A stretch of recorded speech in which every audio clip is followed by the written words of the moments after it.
Sécurité, réforme des retraites et 49. 3. Jordan Bardella est revenu sur les questions qui alimentent les débats en France depuis ces derniers jours. Sur le plateau d'Anne-Claire Coudray dans le JT de 13h sur TF1, le président du Rassemblement national n'a pas hésité à attaquer la politique du gouvernement. Interrogé sur la responsabilité de l'opposition dans les actions de violence menées dans la rue et sur le 49.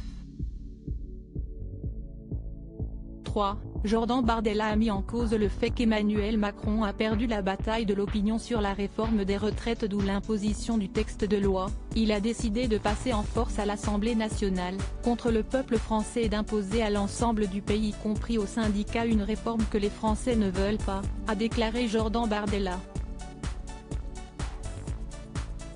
Avant de poursuivre, je pense que la stratégie dans laquelle il s'est engagé est une pure folie. Il est aujourd'hui en train de jouer l'épuisement et il apparaît, c'est vrai, comme étant l'homme du désordre, du chaos. Quelle solution Jordan Bardella propose-t-il pour apaiser les tensions en France? Retirer le texte.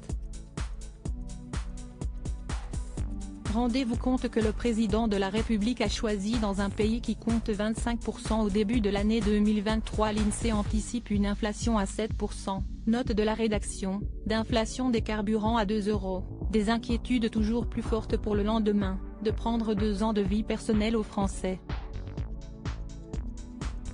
Ça ne pouvait qu'amener des tensions dans le pays, s'est indigné l'homme politique.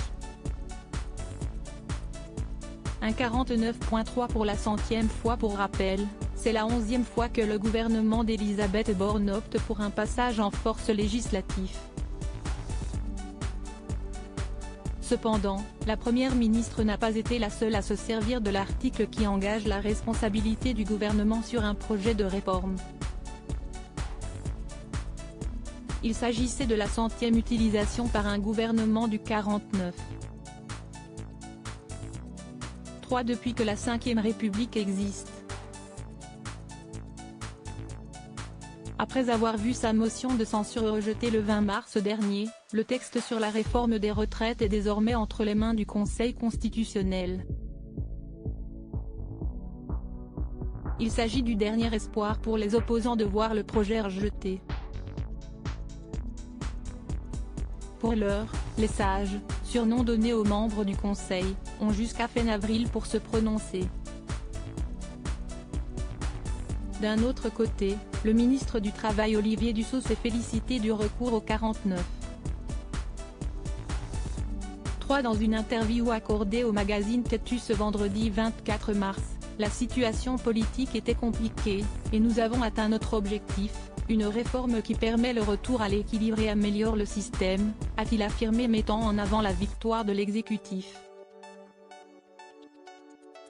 Article écrit en collaboration avec 6 médias. Crédit photo, Poletto Françoise Avenir Pictures Abaca.